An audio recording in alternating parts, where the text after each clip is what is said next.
Toxic cinema ఇక release కానట్టే, March బరిలో నుంచి పక్కకి తప్పుకున్నట్టే. కొంతమంది పెద్ద సినిమా వాళ్ళు దీని గురించి హ్యాపీగా ఫీల్ అవుతున్నప్పటికీ ఇంకొంతమంది బాధపడుతూ ఉన్నారు.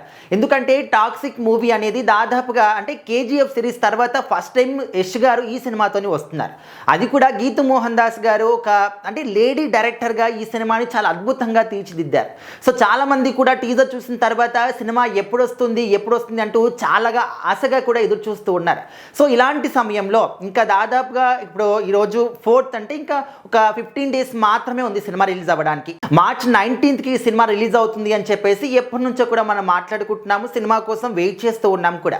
సో ఇదే నెలలో మనకు ఇంకొన్ని సినిమాలు కూడా ఉన్నాయి. ప్యారడైజ్ కావచ్చు, లేకపోతే ఉస్తాద్ భగత్ సింగ్ కావచ్చు, ఈ 3 పెద్ద సినిమాలు ఉన్నాయి. మిగతా కొన్ని డబ్బుడు సినిమాలు కావచ్చు, చిన్న సినిమాలు కూడా ఉన్నాయని చెప్పేసి మనం మాట్లాడుకున్నాం. కాకపోతే ఇప్పుడు ఈ బరిలో నుంచి టాక్సిక్ సినిమా మాత్రం పక్కకి తొలగింది. సో దీనికి గల కారణం కూడా చాలా పెద్ద కారణమే ఉంది.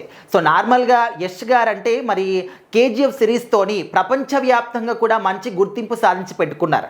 సో అలాంటి హీరో నుంచి ఇలాంటి ఒక సినిమా వస్తుంది అని చెప్పినప్పుడు చాలామంది కూడా చాలా ఎగ్జైటింగ్గా ఎదురు చూశారు. ఇంకా టీజర్ చూసిన తర్వాత ఆ ఎగ్జైట్మెంట్ అనేది ఇంకా ఎక్కువ అయిపోయింది.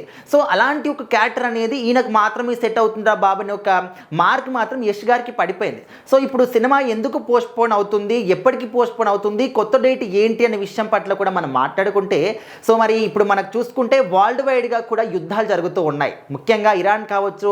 సో అంటే మనం చూసాం రీసెంట్గానే ఇరాన్కి సంబంధించినటువంటి సుప్రీం లీడర్ కూడా చనిపోయారు. ఆ తర్వాత యుద్ధం అనేది ఇంకా ఉధృతంగా స్టార్ట్ చేశారు, ఒకరి మీద ఒకరు దాడులు చేసుకోవడం. సో ప్రజెంట్ మన దేశం వాళ్ళు అక్కడ గల్ఫ్లో ఉన్నటువంటి వాళ్ళ కార్మికులకు కూడా కొంతమంది గాయాలు అవుతూ ఉన్నాయి. అలాంటి న్యూస్ కూడా బయటకు వస్తుంది. సో ముఖ్యంగా మన తెలుగు సినిమా ఇండస్ట్రీకి ఇలాంటి సినిమాలకి ఆ దేశాల నుంచి మంచి మార్కెట్ అనేది ఉంది. సో అక్కడ పరిస్థితులు అల్లకల్లోలంగా ఉన్నాయి, యుద్ధాలు జరుగుతూ ఉన్నాయి. ఇలాంటి సమయంలో సినిమాని రిలీజ్ చేయడం కరెక్ట్ కాదేమో అనే విధంగా సినిమా టీం వాళ్ళ అఫీషియల్గా మాట్లాడుతూ ఈ యొక్క నోట్ని రిలీజ్ చేశారనమాట. సో క్లియర్గా మెన్షన్ చేశారు, ఈ విధంగా ప్రపంచంలో సిచ్యువేషన్స్ బాగా లేవు, యుద్ధాలు జరుగుతూ ఉన్నాయి, కాబట్టి సినిమాని మేము ఇప్పుడు రిలీజ్ చేయట్లేదు, పోస్ట్పోన్ చేస్తున్నాము, అది కూడా June 4th అని చెప్పేసి అయితే క్లియర్గా మెన్షన్ చేశారనమాట. 2026 June 4th గ్లోబ్ వైడ్ అంటే ప్రపంచవ్యాప్తంగా సినిమా రిలీజ్ అవుతుంది. Thank you so much for your understanding అని చెప్పేసి అయితే వాళ్ళు క్లియర్గా మెన్షన్ చేశారు టీం వాళ్ళు. సో మరి మీరేమనుకుంటున్నారు, వాళ్ళు తీసుకున్న నిర్ణయం కరెక్టే అని అనుకుంటున్నారా? ఖచ్చితంగా కామెంట్ చేయండి.